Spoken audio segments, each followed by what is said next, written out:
evening. I am Bridget Barrett, KQED's Chief Counsel, General Counsel. KQED, as you know, is Northern California's PBS and NPR member station and your outlet for local public media. Our mission is to inform, inspire, and involve. One of the ways we do that is by bringing journalism to the stage through events like tonight. You can see our full lineup of conversations, performances, food tastings, and so much else to help root you in the Bay Area at kqed.org/live. Show of hands, who here is a KQED member? Yeah, that's what I like to see. We want to say a big thank you. Your support to KQED helps sustain local journalism that truly matters and community connections like tonight. For those who aren't yet KQED members, we'd love for you to join. Plus, when you join, you'll get access to some great benefits, including early access and discounts on tickets to our great events. You can scan this QR code behind me or visit kqed.org/donate anytime to sign up. We'd be remiss if we did not also thank the seasoned supporters who make KQED Live possible. These include Genentech, Friends House, a Front Porch Community, SF Foundation, the San Francisco Symphony, Star One Credit Union, and Xfinity. We are so grateful for their commitment to supporting our mission of civic and cultural engagement in the Bay Area. Tonight's event is the first in a series of town halls with candidates for governor of California. We'll hear from candidate Katie Porter, and she'll take questions from the moderator and from members of the audience that have been selected in advance. Please turn off your cell phones and devices and refrain from any disruptive noise during the discussion. If there are any disturbances, out of respect for the program and the audience members here live and those viewing at home, you'll be asked to leave. So let's settle in for some in-depth discussion. It's my pleasure to introduce your moderator for tonight. That is KQED's senior editor for the California Politics and Government Desk and the host of Political Breakdown. Please join me in welcoming Scott Schaefer.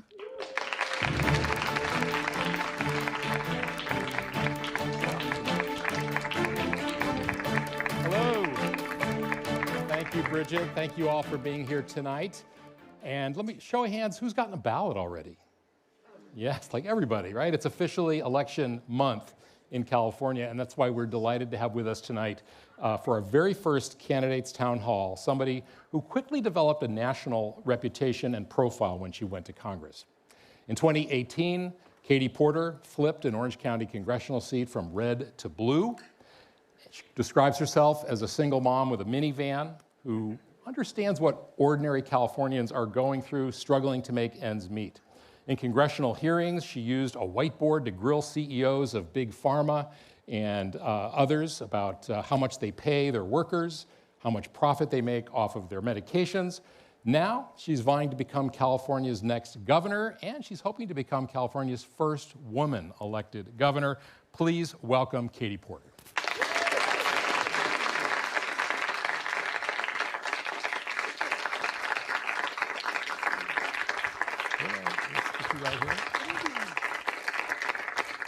Good to see you. Thank you so much for coming. Yes, of course. Well, okay. So we will take questions from the audience, but why don't we begin, since you've been so helpful already. Tell us, why do you want to be governor and why you? Yeah, so this race is really about California's future. And I think a lot of that is getting lost in the fear of the present moment of what Donald Trump is presenting, and also in California kind of having had like a series of kind of dynasty-type governors. I mean, Jerry Brown wanted to be governor again, so we were all like, yeah. And then, Gavin made it very clear he wanted to be governor and waited 8 years, so everyone was like, yeah. And I think what's getting lost here is we have to make change in California, and we have to do it in a smart way. We can't do it in a reckless way. We can't do it in a way that's just about catering to donors. But we really do have to make change because it's coming. It's not a choice. AI is coming, and the changes are going to be tremendous. I just saw the billboards all over San Francisco today about don't hire humans. And I think if you'd asked someone even 2 years ago, if they would have thought there would have been billboards saying that brazenly, we would have said no. So it's really about the future. It's about how do we bring down costs. Affordability for me, it's not a buzzword. It has been my life's work. And the fact that I'm not funded by corporations means that I really will do what I think is best for California. And that's the only reason that I'm in this race. I mentioned in the intro, because you're so famous for this and you've put it in your ads, the whiteboard, which you used in congressional hearings to grill CEOs and big pharma. How does that translate into the governor's office? Yeah. Because you can imagine legislators might not take to that very well, being lectured or grilled. So how do you translate that into an executive position? Yeah, so let's talk about that, because I think it gets at some of this question about who I am, how I would lead, the question that every woman faces, temperament. So let's talk about that. My job on the Oversight Committee was to hold powerful people to account. And I did that job, and I did it really, really well. I did it in a way that gave the American people confidence that government worked. I did it in a way that created deliverables, like free COVID testing for every single person in this country. But that was my job. It was to do oversight, and I did it. The governor's job is a little different. And I know that, and I understand that. So I think the best experience I can draw on is when then Attorney General Kamala Harris, in the middle of the middle of foreclosure crisis, she'd gotten the banks to promise to change their behavior. And then she realized that they weren't going to pick up the phone. They weren't going to help Californians. They were just going to keep sending letters that you're getting foreclosed on. And so she appointed me to set up a statewide foreclosure prevention program. And when I took that on, everybody said, this is too big. People are going to call. They're going to want help. God forbid, people calling government wanting help. And I not only set up that program, but we brought home double for California what the big banks had promised. And we did it. Our program spoke 6 languages. We traveled across the state. We went to churches. We went to military bases to help people figure out whether they could save their home, and if not, what their next best option was. And that is an example of not just taking government as it's always been, but asking really, what do people need, and making government be that. And I think that's where we're at in California. We've spent a lot of money, California, and we keep spending more money. And people are saying, well, but the stuff isn't getting better. And that's a sign that we need to have some fresh thinkers, and we need to have somebody who's willing to reinvent how we do things. Yeah. You use the word temperament, and I know you've answered this question many times, but please ask again. I wanted people here tonight and watching online and listening on the radio just to hear it directly from you. It's no secret, there was a viral video that showed you snapping at one of your aides. She was in the background of the video. And I guess it raises for some people questions about, well, personally, I wouldn't want to work for somebody like that. But more importantly, for somebody who wants to be governor, how can you assure people that you will be good to work with, whether it's your staff or legislative staff or lobbyists or anybody who needs to deal with the governor? How can you reassure them that that was an exception, the person that they saw in that? Yeah. So the single most important thing to me personally about that moment isn't something that I can easily show, because it happened 5 years ago.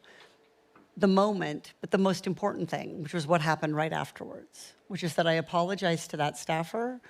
We finished our day together, working together, and we kept working together for 4 years after that. And when I left the stage after the NBC debate, the staffer texted me, and I hadn't heard from her in a few months. And she said, if I were a California voter, I would vote for you. And that means a lot to me. And so in all of the hundreds of times that I've been asked about this and talked about it, what has been lost is what I think should be most important, which was what happened with that staffer. This video didn't come from that staffer.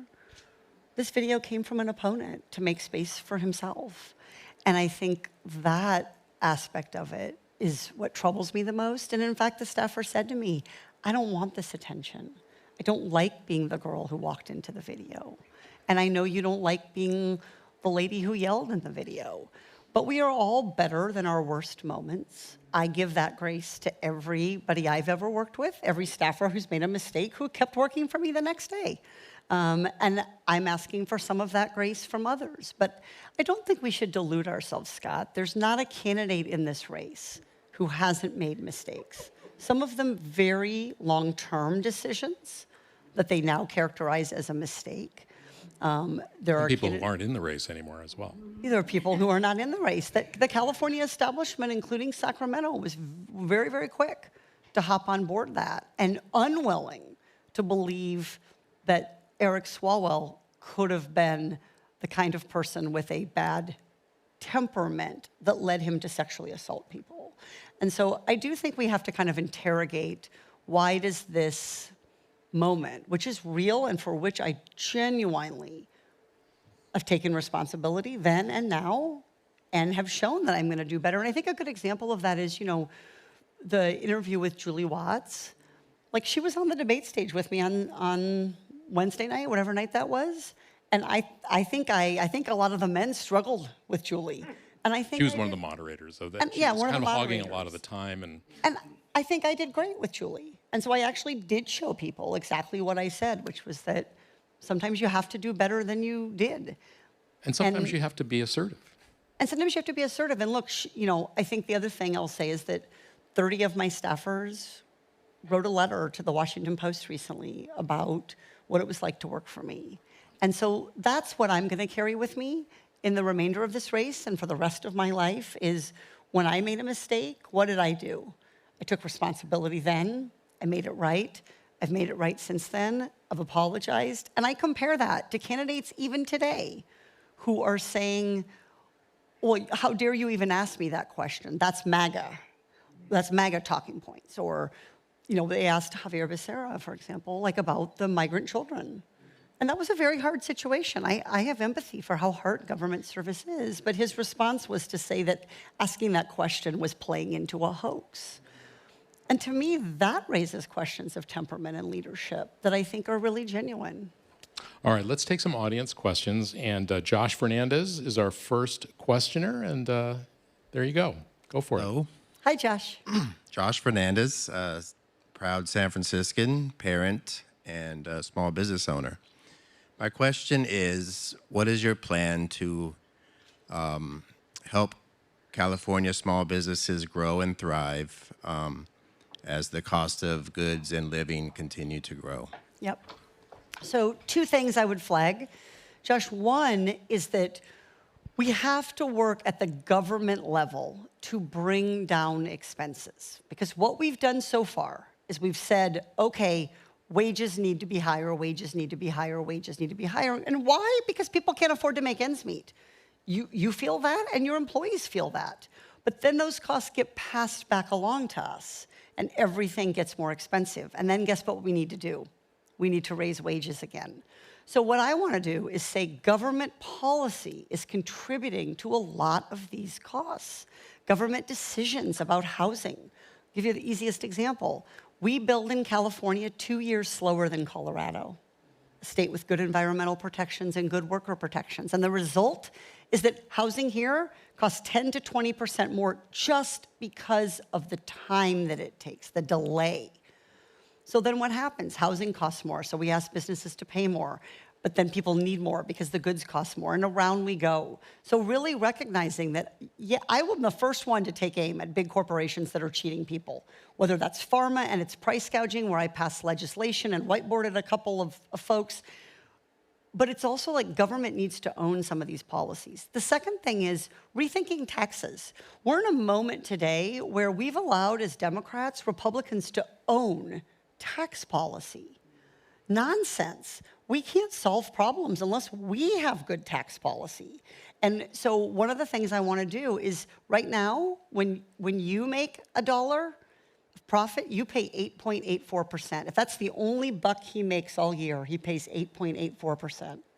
But a corporation that makes $500 million in profit after expenses pays the same 8.84%.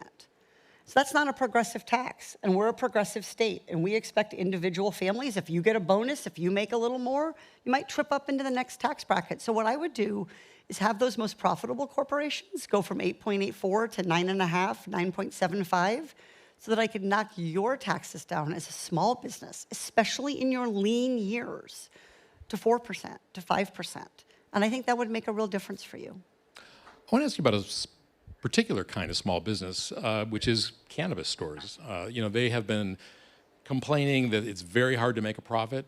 Some have closed.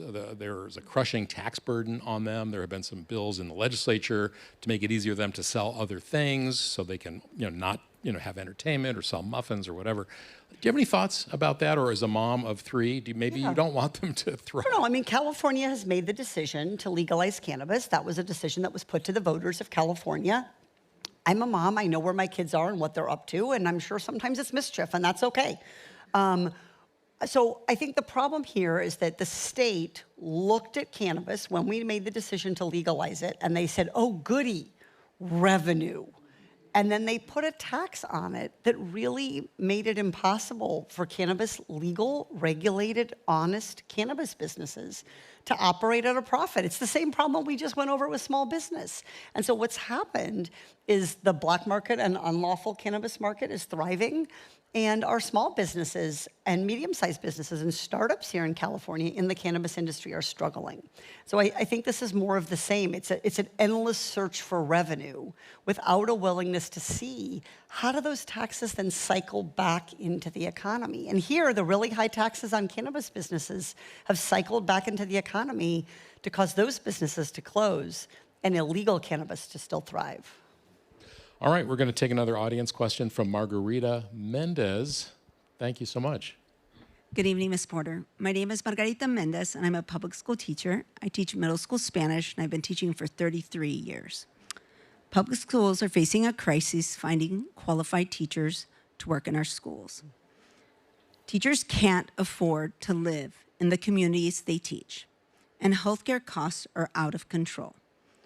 As governor, what is your plan to help better fund our public schools? Yep. Thank you. So today, I took a car between locations in San Francisco, and my driver is a fan, which is always better than the alternative. Sometimes I get into cars and they're like, Gavin, Newsom sucks, and this is the entire ride. But today the driver was a fan, but he shared this. I said, well, do you live near here? Because I think I had a couple extra tickets to come tonight. And I was like, maybe I'd like to invite this driver and his wife. I said, would you guys like to come? And he said, oh, no, I live in Modesto. And I said, well, wow, you're a long ways from home here at the airport driving. And he said, well, I drive my daughter into the Bay Area every day. And I said, oh, what does she do? She's a teacher. And she can't afford to live in the Bay Area. So she commutes round trip 4.5 to 5 hours a day so she can teach in our Oakland public schools. That is really, really wrong. And that is the status quo in California. That if you vote for the status quo, that is what is going to continue to happen. So the number one biggest expense that most people have is housing. And so you have to have that be your number one priority. And I am the only candidate in this race who has been willing from the first day I got in, more than a year ago, to even have a number one priority, much less to make it housing, which is people's biggest expenses. Because everybody else is, whatever that's your issue, that's my priority.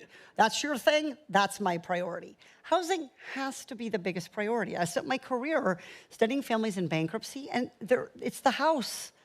It's the home, it's the rent. That is what is taking up 40, 50, 60, 70, 80% of people's budgets. And particularly for teachers, one of the things I really am excited about is free childcare. Because if housing isn't your biggest expense, you've told me something about yourself. You're probably someone with young children because childcare costs more than housing for many folks, especially if you have more than one kid. So we have to make investments in bringing down that cost of housing, and the state has to put some skin in the game. One of the things I'd like our teachers to have and families to have is on-site childcare at every one of our public schools. Many of our schools have declining enrollment because our population's gone down, and we can use that space. Every public school in Irvine has on-site daycare. And it's a huge reason why I moved to California. As a mom of 2 little boys with another one when I was pregnant, and I thought, I can actually make it here as a working mom because the city and the state are giving me what I need, which is childcare, right? And I paid for it, but it was just to even have it was transformative. How do they pay for it in Irvine? How do you pay for it? In Irvine, no, in Irvine. You said it's free in Irvine? Yeah, so we have it in Irvine, and it's subsidized. So some people pay the full freight, some people pay subsidy. The land comes from the school district, so there's no rent. That takes a big chunk off the cost. They're run by nonprofits who run the childcare, and so that's good. It's not for profit. And then the city steps in with their dollars and subsidizes the tuition for people who can't afford it. And so it's before care, it's after care, it's school holidays, it's the half day of kindergarten that you have to figure out what to do with, and it's really important. So I don't want to dodge your question, though, about how we would fund education. So one of the ways is renewing Prop 55. This is really important, and this is going to be on our ballot in November. This is a tax on people who earn over $250,000. We're going to have multiple tax revenue measures on the ballot in November. That's tough because people tend to not want to be overtaxed, and I think that's reasonable. But Prop 55 really is important, or we will lose what we're doing. But the biggest thing we need to do is make it more affordable for our teachers to live. Because right now we're seeing base teacher salary now in Los Angeles, they just negotiated, I think is up to $75,000, $77,000. And you know what? Still gonna be hard for those folks, which is why I'm proposing eliminating California state income taxes for those earning less than $100,000. And I'd pay for it with that graduated corporate tax that we just talked about. Thank you very much. Let's go to another question. This one from Susan Mallon. Hi, Hi there. Yes, I'm Susan Mallon. I'm a California native and a longtime San Francisco resident and renter. So my question is, how will you ensure housing affordability for renters and first-time home buyers in San Francisco and California in general? Yep. So we've heard a lot of talk about housing and building more. That's been the big discussion. And then, of course, we haven't really done that, right? So it's going to take someone who's going to sort of bust through and think differently about things in order to get that housing built. But building more by itself is only going to help a little bit with cost, right? So there is a supply-demand aspect to housing. We don't have very much of it. We have more jobs in ratio to housing than any other state. So one of the biggest reasons we can't add jobs and we can't add business here is because their workers can't find places to live. So building more is part of it, but if we build more without building faster, it won't really be much cheaper. So the faster's huge. What does that look like? It looks like permitting reform on the front end. It looks like what we call post-entitlement, so after you get the permission to build, dealing with some of those delays, modernizing the building code. Right now, if you build a housing apartment building that has 4,000 units, do you know you have to follow the same rules if you build something with 4 units? That doesn't make a lot of sense.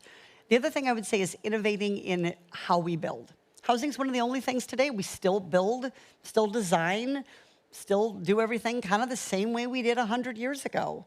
Even housing finance, we're back to the same 20% down payment that we had in the 1930s and 40s. So I would say innovating in building materials, innovating in construction technique, innovating in architectural design, and innovating in housing finance. One thing I really support that is going to be on the November ballot is and I did research on this as a law professor, there's just no research behind a 20% down payment. Now, I was ground zero when we went to a 0% down payment and just send in whatever you want each month. That doesn't work either. But we kind of snapped back all the way to a 20% down payment, and that is creating a huge class of people who can never get to homeownership, which is much more financially sustainable because you put your money to work, it becomes an asset for you over time. It can help you in retirement.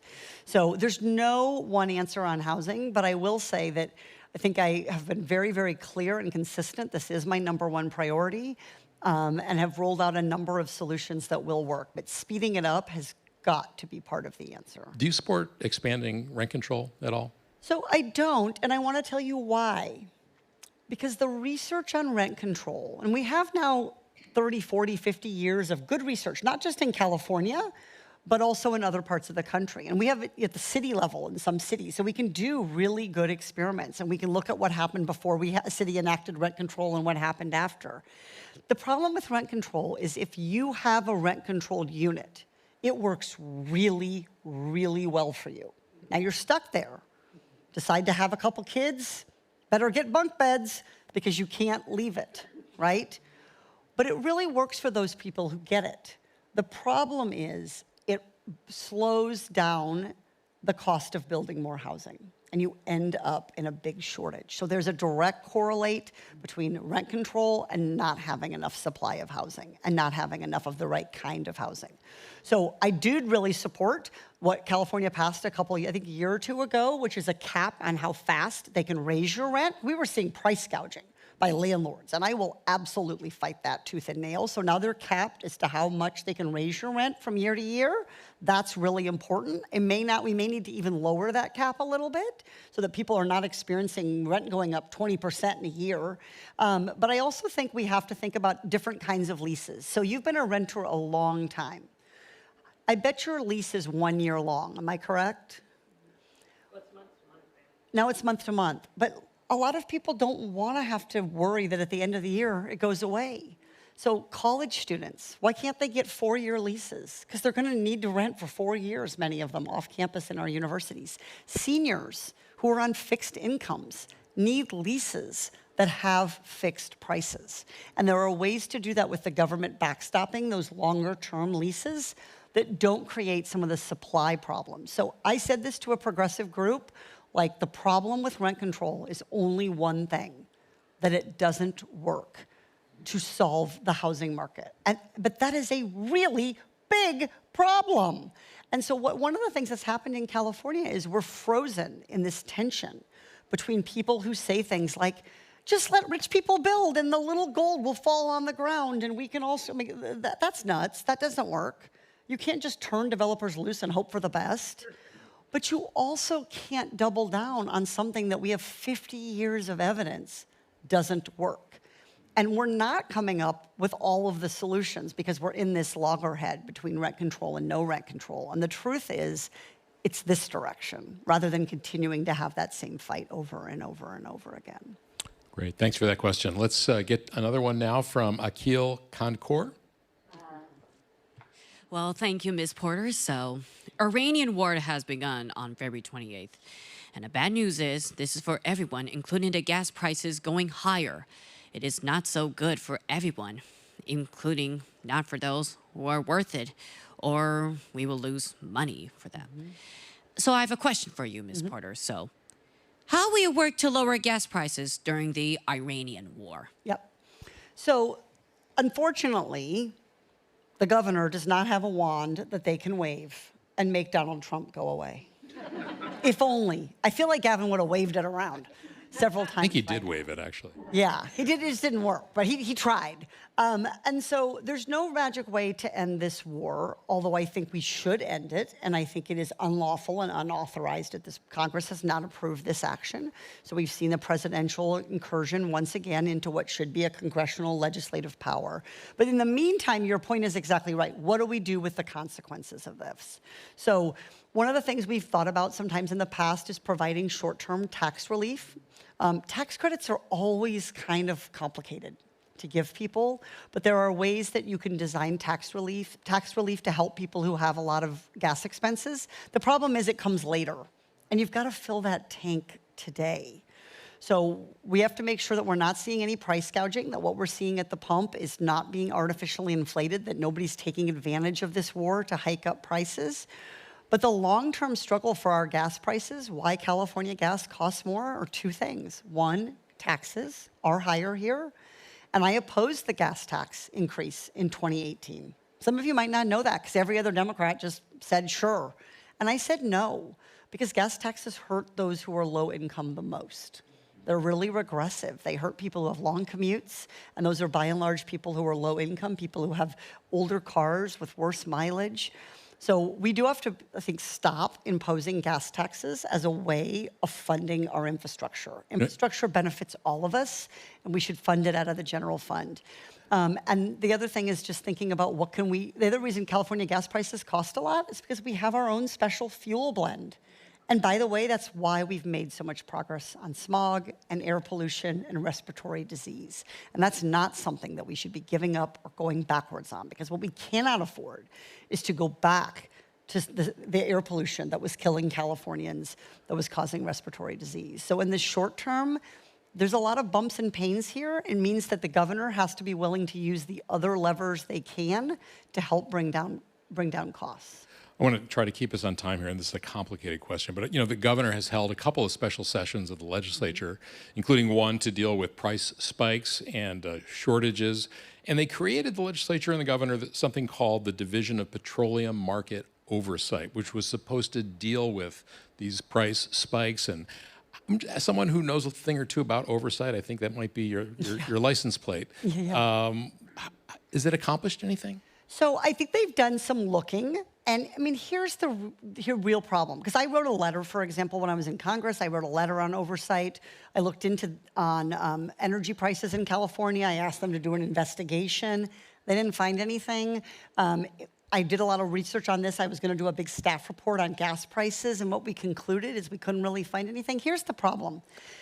Gas is controlled by essentially a cartel. So essentially controlled by oil and monopoly companies. And you're just not going to have good price competition when you have that kind of market structure. It's one of the reasons we have to move toward green energy, because it breaks up that kind of price. So we're dealing with an international cartel that is setting the price of a barrel of oil. And then it comes here and it's refined by only a handful of companies.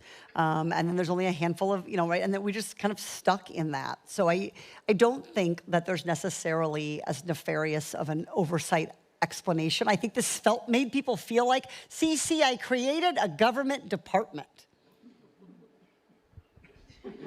But then what? Yeah. And so I think the real answer here is to think about, how do we bring down the costs that we can bring down? So things that we can't control as much, like international affairs and like the price of a barrel of oil, we're better able to withstand. Families need more buffer to withstand those kinds of things. We're in the most unstable federal government that we have seen, and most unreliable federal partner. So for families in California already to be at the breaking point on the budget means when anything gets yanked away from us, healthcare, right? Gas prices go up. We just don't have any way to make it meet. And that's part of the reason families sometimes leave California, because they want to have that little bit of extra to help them withstand all that's coming at us in today's economy. Thank you. Okay, we have another question here from a San Francisco resident, Tom Tripp. Hi, Tom Tripp, San Francisco resident. How do you envision regulating AI to mitigate the risks, particularly the inherent concentration of power in AI companies, to ensure the technology benefits everyone and doesn't just increase wealth inequality and decrease our quality of life? Yep. So the first and most important thing to understand about AI, which I just am shocked that I'm not hearing candidates willing to say, is the following. AI is a choice. It's a choice. It is not inevitable that AI penetrate every aspect of our lives. It's a policy choice that our next governor needs to make with the people of California. There are examples of AI deployment, including some that are going to have job displacement, that I think are worth it.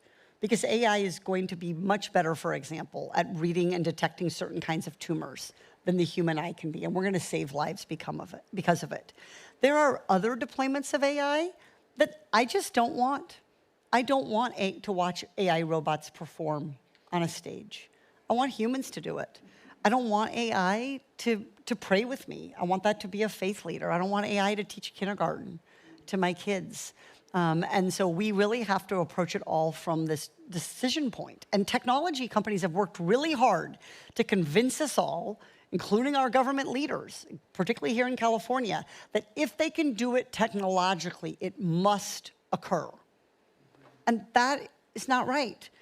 Remember gene editing and Dolly the sheep? Yeah. And we were all going to end up being clones of Dolly the sheep. Do you remember the fear about that moment? But we made a collective decision that that's not how we wanted to use gene editing, right? We made decisions about nuclear power, nuclear weapons, about what we wanted to allow, right? That kept us safe. It's the same thing with AI. So that is the most important thing to understand. The second most important thing to know about AI is anybody who can't answer this question with a high degree of competency should not get your vote, because we only have a year to 2 before we are going to suffer a lot of job disruption and job loss because of AI.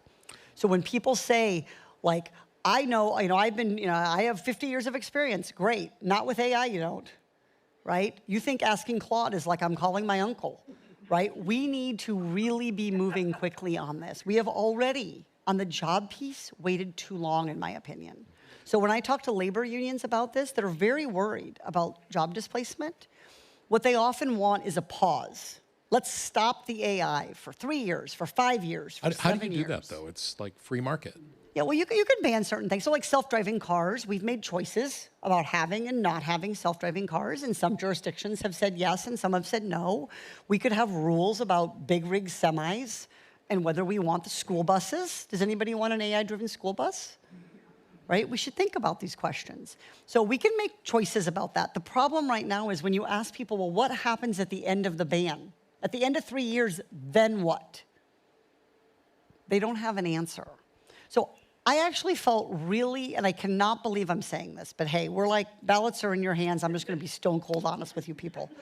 I was so happy today at something that OpenAI said, not things you thought I was going to be saying. But I have been saying to people that if we do AI right, it can mean a 4-day work week. And so many people have said, no, we could never have nice things in America. Bullshit. Sorry, is that okay? We're in public.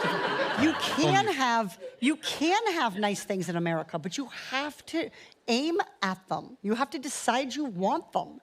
Even OpenAI thinks that you can have a 4-day work week. But we have government leaders who don't think that, who have said that it's pie in the sky to imagine that we wouldn't have to have people working 2 jobs and 3 jobs just to make ends meet. That's the potential of AI. And you think a state can regulate it as opposed to nationally? Absolutely. Look, California governors and California gubernatorial candidates cannot have it both ways. They try because they're men, but they cannot have it both ways. They cannot pat themselves on the back and say, we're the 4th largest economy in the world, and then turn around and say, what could we do? We're only, the 4th largest economy in the world. Like, we are the 4th largest economy in the world. Act like it. Imagine a better world with AI. That is so hard for Californians to do right now. It's hard for me to do. My kids, I had an argument with one of my teenage sons the other day about the ever-present C- in Latin. It's just always there. Every week, I get the alert from the school. Did you make him take Latin? My son does, my middle son. My oldest son takes Chinese. And my daughter takes Spanish. So I'm, multicultural. Spreading it around in the family. But he said, Mom, the C- in Latin, like, who cares? Who cares about Latin? And I said, you do, because you enrolled in it. And then he said, besides, my job will just go to a clanker. It will just go to a robot. And so Californians, including my own son, has a kind of dystopian, it's going to be horrible view of AI. Don't vote. For the sake of my own children, don't vote for a candidate that cannot envision and imagine and do battle with the biggest, most powerful entities in the world to get us a vision of AI that is better than the life we have today. That is what you all deserve. Do not settle for anything less than that when you cast your ballot.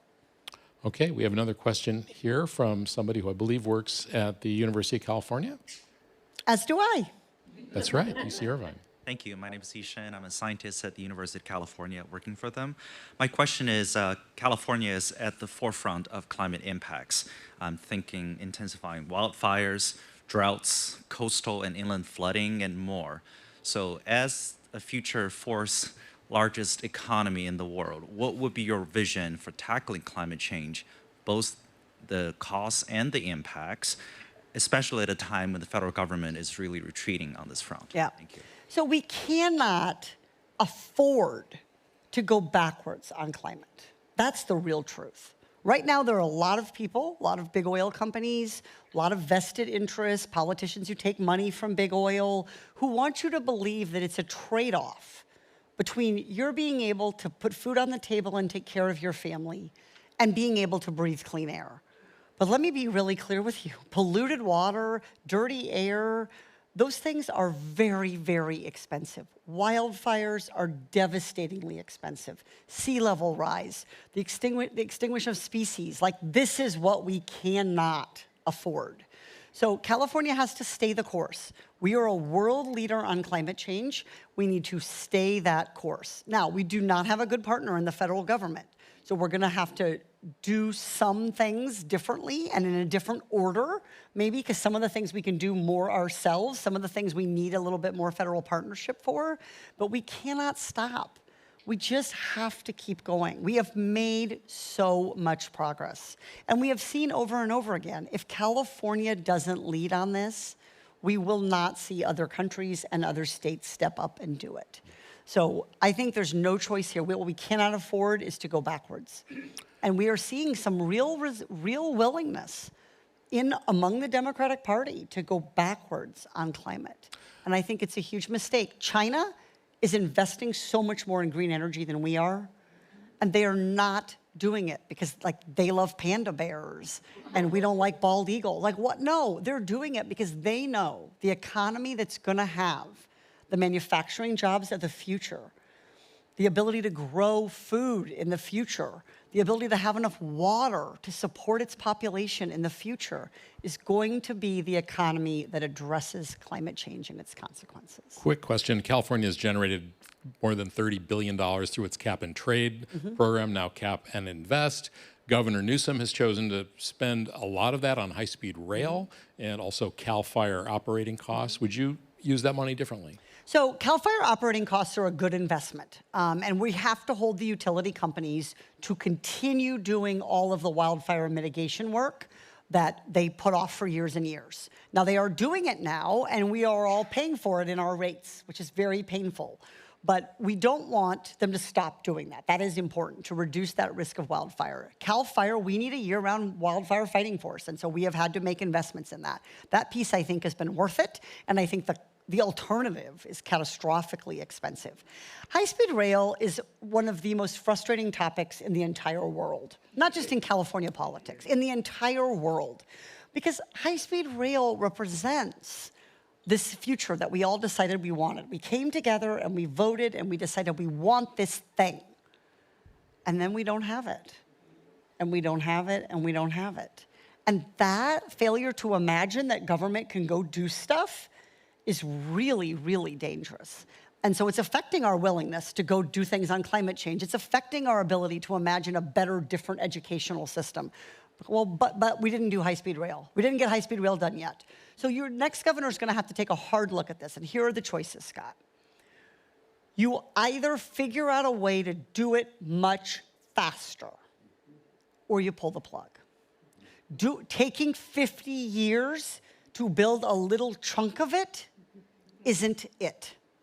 So we either have to go much faster, we have to really decide, this is it, this is what we're gonna put our chips down on, or we have to say, no, we're done. We're not gonna keep doing that. And I don't have all of the pieces to look at that. And by the way, we are finally actually building high-speed rail.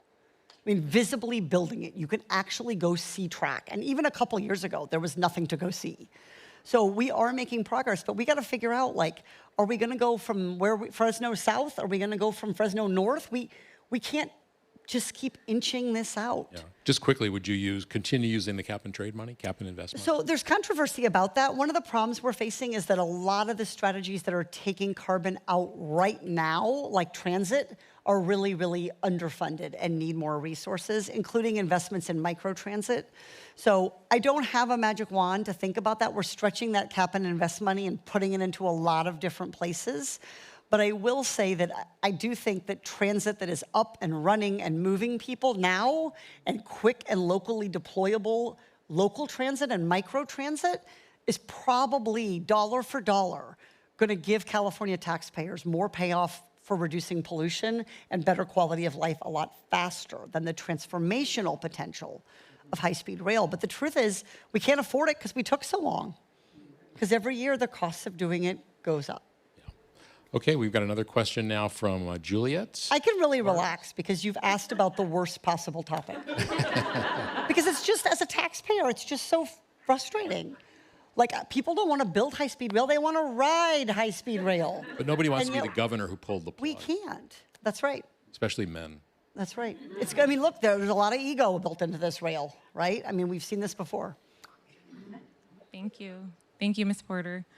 My name is Juliet Suarez. I'm a clinical social worker at the UCSF Trauma Recovery Center, and I serve patients at Zuckerberg San Francisco General Hospital, and I'm also a union representative for UPTE, the University Professional and Technical Employees. And so my colleague was tragically fatally stabbed while working at the UCSF Ward 86 HIV clinic last December. As one of the state's largest employers, the University of California enjoys a significant level of autonomy that it uses to be less responsive to its workers and elected officials. As governor, what would you do to make the UC more accountable to its workers and workplace safety? Yep. So for those of you who don't know about this situation, it's incredibly tragic, and it reflects how dangerous so many workplaces have become. The other part about that story is the lack of transparency, the lack of accountability, the lack of investigation about what happened is a really important piece of this. When we make mistakes, we have to learn from them. And what we've seen here is an unwillingness to step up and take responsibility for what happened. So look, the University of California is one of our greatest treasures. I really believe that. I came to this state because of the University of California. I've chosen to stay in this state because of the University of California. But that doesn't mean that the system gets to run itself. We have to make choices. And there's often, I feel like, you mentioned the creation of the petroleum oversight muckety-muck. There's often, I see this in general in executive branches. You see it not just in governors, but mayors and others. They say, well, I created a commission, and I appointed some people, and like now that's their problem.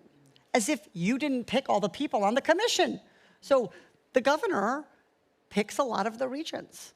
And it's pretty clear that we do not have enough voices of labor on the regents. We do not have enough student voices on the regents. We do not have enough young voices on the regents.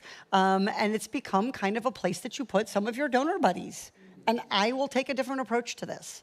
And I will take that across the board on all of my appointments. One of the things about my campaign is that it's powered by small dollar donors. Over 100,000 people have given to my governor's campaign. And so our average contribution is like $42. Compare that to the other campaigns, 1,800, 6,000, Tom Steyer's, I don't know, like 100 million, because it's mostly him. We have to think about how to put voices on there that are going to be consistent with our values.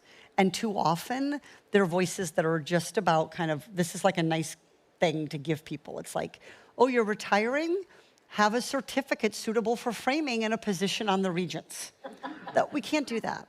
And so I've had conversations with your colleagues over and over again. I've seen the struggles on our campuses to unionize, how hard that was.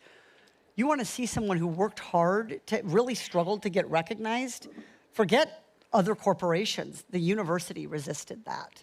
And so we have to live our values at the university. That means paying a living wage. It means recognizing the right to bargain. It means having a level of oversight and transparency that is consistent with our values, because those are the things that made the UC system really great in the first place. Last audience question. Thank you, Ms. Porter. My name's Julie Fisher. I'm a member of SEIU 2015. I've been an in-home caregiver, that's in-home support services, for the last 7 years. San Francisco is currently in a $900 million deficit, and every day San Franciscans must carry this burden. Do you support our union's efforts to make corporations pay their fair share by passing Proposition D to tax companies with significant worker-to-CEO pay disparities to protect essential services for our workers? Yes, I do. And I think worker and CEO pay is that gap, which is, remember the questioning I did with Jamie Dimon? Some of you might remember me saying to him, you get 26 million or 13 million or whatever, bajillion dollars a year, and you've never thought about how your employees can't make ends meet? He kept saying, I've never thought. I'd have to think about it. I'd have to think about it, because he never had. So worker pay and that gap between CEO and worker pay is probably one of the most visible symbols of where our economy has gone wrong, where we have lost mobility and opportunity for working people to do better. And so I do think we have to really focus on that. I will say that I think it's bigger than any one city taking action. San Francisco may or may not pass this. That doesn't solve this worker pay problem everywhere else we've got it. And so I do think this is an area where you really have to think about, what does a fair economy look like? And I think we just have really important questions to answer about that. You're against the net assets tax, the so-called billionaire tax. So let's talk about that. So she asked about the San Francisco tax, about CEO worker pay. On the billionaire tax, I oppose it, and I want to tell you why. Billionaires and I are not, I'm not one. There's a starting point. I'm not a billionaire. But I've also had no problem holding really wealthy, powerful people to account. And I think that the wealthy people should pay more. We have that in California, and we need to relook at it, because what it's meant to be wealthy, and then there's the ultra wealthy, and then there's the super, they keep inventing new terms for these people, right? We have to revisit that tax structure in light of the extreme wealth that we're seeing. This billionaire's tax falls short on the good idea checklist, and let me tell you why. It's a one-time tax. But as far as I can tell, if you're a billionaire, you get to be rich for the rest of your life. So I don't know why we would do a one-time tax when billionaires get to be rich forever. The second thing is, like, what about half billionaires? They don't have two nickels to rub together to help us? We ought to think about them too. The third piece of it is it's one time, in that we don't have any one-time revenue problems. Right? So ongoing schools, you don't have to fund schools once. You don't have to fund healthcare once. We don't have to fund in-home social services once. We have to fund them over and over and over again. And a one-time tax kind of repeats California's problem, which is that we get a little money and we spend it, and then we dig the hole a little deeper. And so that's another problem with it. The last problem is 90% of the money or more would be locked into healthcare. Healthcare is incredibly important. I wish we had longer so we could talk more about healthcare. But we've got an unreliable, being kind here, showing my demure temperament. We have an unreliable partner in the White House. And the reality is, we don't know what he's going to cut tomorrow. So if he cuts things like food assistance, right, food banks, like, we may have to divert some of our money there. So I don't think locking it all into one thing. So yes to taxing the ultra wealthy, but no to doing it in a wrong way. Because once we pass this, we won't get another crack for a long time. And we need to get this right for Californians. It's really, really important to our economy to do this right. Well, I really want to thank you for being here tonight, Katie Porter. Thank you all for your questions. And we are going to have some other town hall events in the coming weeks with some of the other candidates, and we'll be streaming them live. And you can also go on to YouTube and watch them at youtube.org/KQED Live. And for more election information, including our brand new voter guide, which published today, you can go to kqed.org/elections. You can listen to all of our interviews on political breakdown with all the candidates and so much more. So thank you all so much for coming. Thanks for your interest in the election, and don't forget to vote. Thank you.